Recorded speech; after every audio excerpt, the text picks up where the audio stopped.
Bonjour à tous, je m'appelle Mireille, prénom d'emprunt parce que je m'interroge beaucoup sur la liberté d'expression. J'ai 73 ans, j'ai fait 2 bouffées délirantes en lien avec des traumatismes et vécu 2 internements sous contrainte avec soins contraints.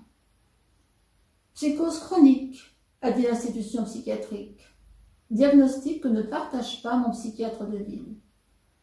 Mais je suis toujours en régime d'hospitalisation complète sans consentement au CHS2, d'après l'ordonnance du 12 mars 2015. J'ai pourtant été libérée le 16 mars 2015. Pour moi, la psychiatrie est vraiment une histoire de fou. Aussi, j'ai accepté volontiers de répondre aux questions sur la schizophrénie proposées par le collectif L'Humain Invisible. Ce sont des réponses spontanées.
Pour moi, la schizophrénie représente un mot menaçant, un mot qui me terrorise, alors que je ne l'ai entendu pour la première fois qu'en 1993, c'est-à-dire à 47 ans.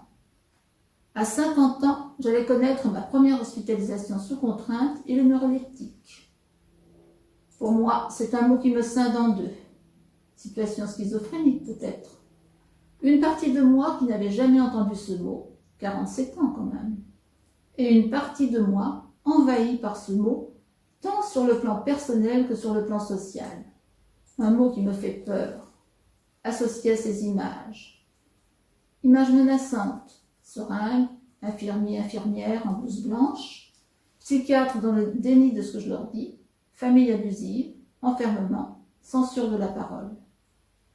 Puis vient un éventail de visages qui exprimaient une grande douleur face à la souffrance. Les yeux de cet homme avec qui je jouais aux échecs, ces yeux qui me faisaient peur.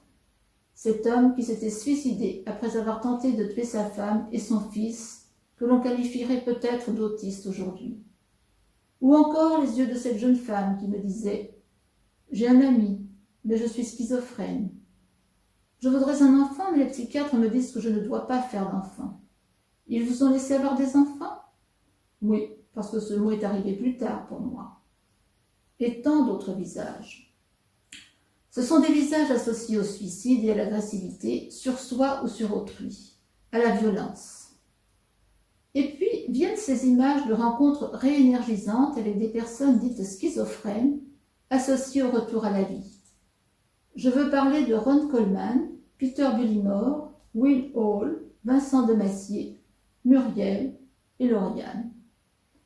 Depuis que ce mot a été créé par les laboratoires et qu'il a envahi notre société, je donnerais comme définition espoir, comme si le fait d'avoir donné un nom à l'innommable permettait de combattre ce mot et de renaître à la vie.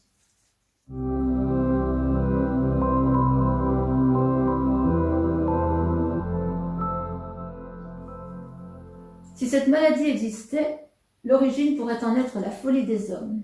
Un mot qui vient de personnes avides d'argent et de pouvoir, de contrôle sur l'autre. Mais bien sûr, la souffrance psychique existe. Parmi toutes mes rencontres de jeunes diagnostiqués schizophrènes, je constate que cette souffrance est très souvent due à des abus sexuels subis pendant l'enfance ou à une difficulté d'adaptation dans ce monde matérialiste, sans valeur spirituelle, ou encore d'enfants très doués qui se sentent incompris et qui se réfugient dans la drogue pour faire face à ce monde violent.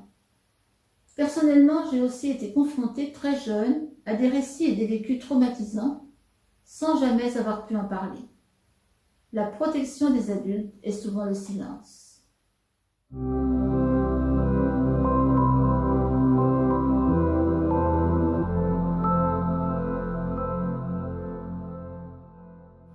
On vit avec.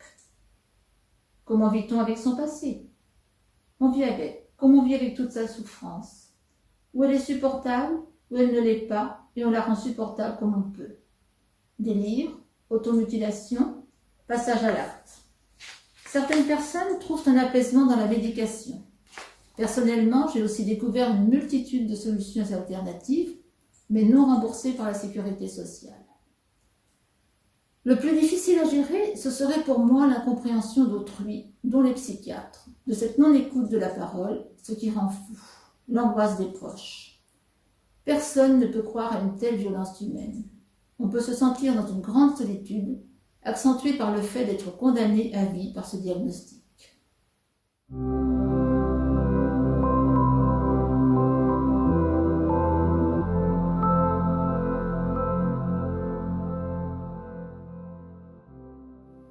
Il me semblerait important de sécuriser au maximum la personne et l'environnement en se rendant au domicile de la personne, en écoutant et par le toucher peut-être.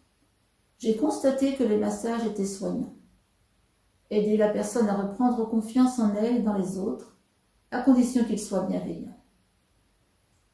J'ai une amie dont les 2 enfants avaient sombré dans la drogue, l'alcool et la schizophrénie. Face à l'échec de la psychiatrie, la mère a rejoint un groupe de parole soignante.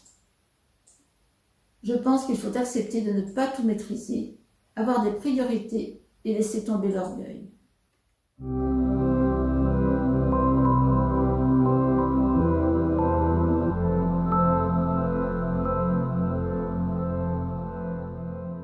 Bien sûr que l'on peut vivre avec une maladie qui n'existe pas, mais il faut trouver le déclic pour sortir de ces angoisses.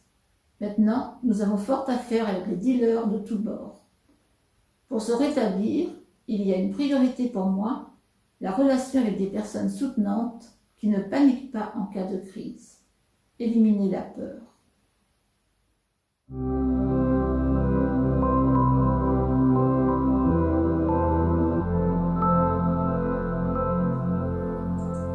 Le film 12 jours de Raymond Depardon en dit long sur le regard social porté là-dessus, tout comme les médias dominants. Je n'en veux pour preuve que ce que j'ai vécu.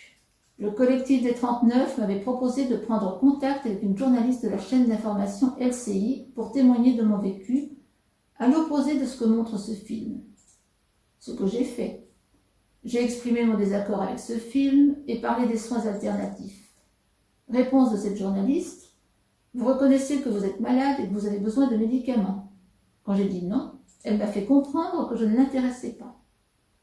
Mais une formation organisée par le syndicat de la magistrature, au tribunal de Créteil, m'a fait reprendre confiance dans des avocats très très compétents.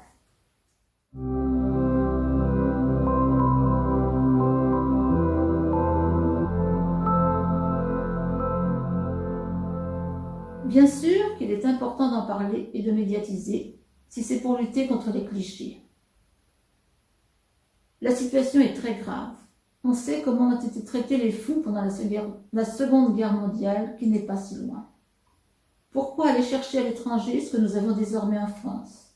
Que ce soit le collectif L'Humain Visible, le Rêve, réseau français sur l'entente de voix, la Cité de la Santé, Open Dialogue France, tous ces soignants à la recherche d'une autre vision de la dite schizophrénie.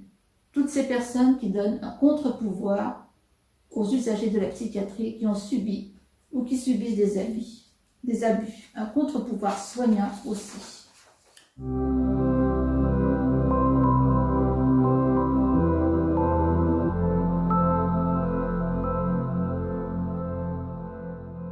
Une profonde connaissance de l'humain et de l'humilité.